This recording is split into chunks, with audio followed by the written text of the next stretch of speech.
जैन साथियों, चिंगार army academy में आपका बहुत बहुत स्वागत है।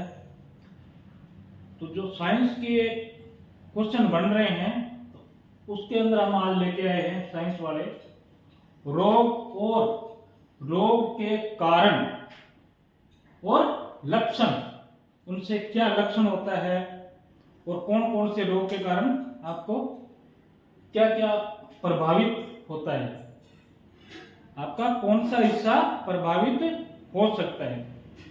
तो गुजरात पुलिस और मिनिस्ट्री स्टाफ के लिए जो लेके आए हैं क्वेश्चन, तो आज बात करते हैं क्वेश्चन नंबर 1। टाइफाइड किस हिस्से को प्रभावित करता है? इसमें ऑप्शन दे रखे थे 4। यकृत, लीवर, फेफड़ा या पेट या आंत। अगर टाइफाइड हो जाएगा तो सबसे ज्यादा जो पाचन क्रिया है वो उसकी रुक जाएगी, पेट साफ नहीं होगा और आंत के अंदर इसका ज्यादा प्रभावित करता है। आंत पे निकट दृष्टि दोष, यानी कि नजदीक की जो दृष्टि है, देखने की क्षमता किस कारण होती है?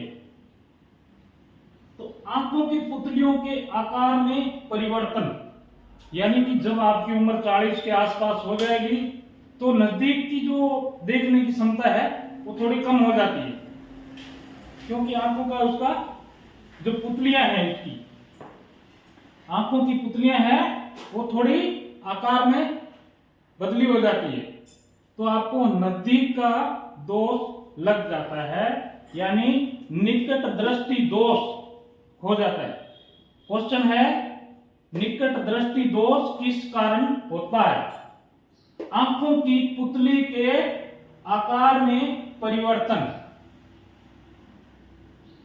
क्वेश्चन नंबर 3 आ गया, पीलिया शरीर के किस अंग को प्रभावित करता है?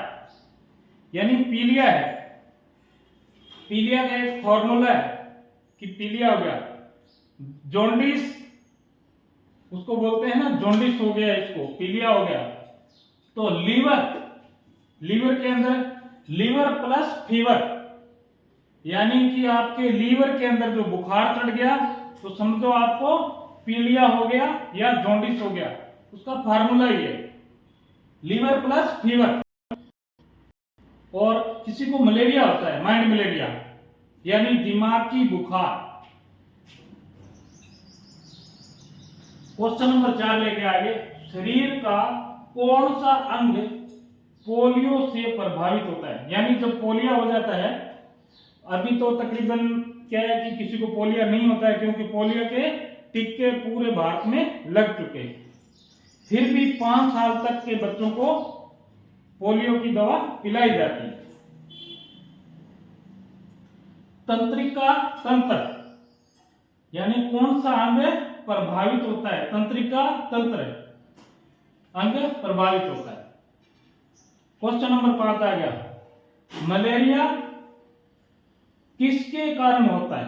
तो मलेरिया किसके कारण होता है? प्रोटोजोआ के कारण मलेरिया हो जाता है, यानी कि आपके जो मादा मच्छर काट लेती है तो उसके कारण अपने शरीर के अंदर कुछ बैक्टीरिया लग जाते हैं और मलेरिया का प्रकोप हो जाता है। क्षय रोग किससे होता है? क्षय रोग किससे होता है?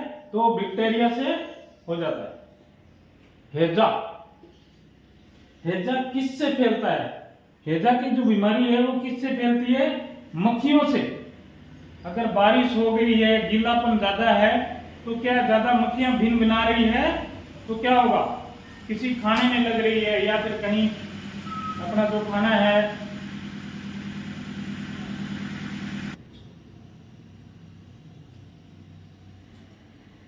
तो क्वेश्चन नंबर 7 आ गया था अपना, हैजा किससे फैलता है?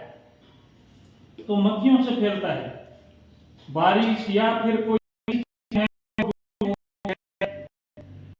मक्खियों में प्रकाश गया तो आपको किस बीमारी से प्रभावित होता है? एथराइटिस से आपको क्या प्रभावित हो सकता है? इसके अलग अलग क्वेश्चन बन रहे हैं। ये अर्थराइटिस बीमारी से आपको क्या हो सकता है? तो जोड़ों को दर्द हो सकता है, या जोड़ों में है। पैर और मुंह की बीमारी किस में आती है? यानी पैर में सूजन होना और मुंह में सूजन होना, यहां पर ये तकरीबन पशुओं में आती है। घेंगा रोग किसकी कमी के कारण होता है? ये जो 10, 11, 12 जो क्वेश्चन है ये एक ही है, इसको घुमा घुमा के पूछा गया है, ये एक ही है। घेंगा रोग किसकी कमी के कारण होता है? तो किसके कारण होता है? आयोडीन। आयोडीन की कमी से होने वाला रोग। आयोडीन की कमी से होने वाला रोग कौन सा है? गोइटर। और आयोडीन की कमी से होने वाला रोग गलकंड। तो आयोडीन की जो कमी से हमारे 3 प्रकार के रोग हो सकते हैं। आपके क्वेश्चन में 3 आ सकते हैं। अगर क्वेश्चन में जब 3 आएंगे, तीनों में से एक ही आएगा। घेंगा, गोइटर या गलकंड, इन तीनों में से एक आता है तो ही उसको करना है राइट आंसर। ठीक है, तो तीनों अच्छे से याद कर लेने हैं। तो ये वो क्वेश्चन है जो आपके गुजरात पुलिस में आने वाले क्वेश्चन हैं, उनके ऊपर हम प्रकाश डाल रहे हैं। और इसको आप अच्छे से कर लो, याद कर लो। एक बार अगर आपने इसको याद कर लिया तो आपको कोई जरूरत नहीं है कि आप इतने बड़े बड़े कोचिंग सेंटर है उनमें जाके। रोग और उनके लक्षण, कारण, इनके ऊपर इतना कोई आपको ज्यादा पढ़ाई करने की जरूरत नहीं है। आप इन पे एक बार नजर मारो और इतने याद करो। आईएमपी क्वेश्चन रोग और रोग के कारण और लक्षण, सिर्फ 10 या 11 क्वेश्चन जो हमने बताए हैं, ये आपको 12 मेन क्वेश्चन इसके 10 ही है। 10-10 क्वेश्चन ही बनते हैं हर चीज के। और 10 में से आपको सिर्फ ये जब एग्जाम हो गए तो इसमें से 1-2 क्वेश्चन आईएमपी रह जाता है सारे आईएमपी है। बाकी अगर हमारा जिंदाल आर्मी एकेडमी की तरफ से है, क्लास वाइज हम ले रहे हैं। हेड कांस्टेबल XDSF कमांडो टेक्चन जिंदाल आर्मी एकेडमी। मेरा मोबाइल नंबर है 6367863202। आप कभी भी कॉल करके पूछ सकते हो। तो आपको दोनों चीज करवाई जा रही है हमारी एकेडमी में, फिजिकल और रिटन। और हर संडे को आपका फिजिकल और रिटन का टेस्ट लिया जाएगा। 50-50 नंबर का टेस्ट लिया जाता है। और फिजिकल के अंदर 5 किलोमीटर की रनिंग लड़कों के लिए और 1600 मीटर लड़कियों के लिए, और लॉन्ग जंप, हाई जंप। इसके बाद में आपका होता है रिटन। रिटन होगा 50 नंबर का। जो अभी तक हमने करवाए हैं, हमारे वीडियो में जितने भी क्वेश्चन डाल रखे हैं उन्हीं में से लेंगे। और वो जो आईएमपी क्वेश्चन है उन्हीं को चुन के हम पेपर बना रहे हैं ताकि आपको याद रह जाए।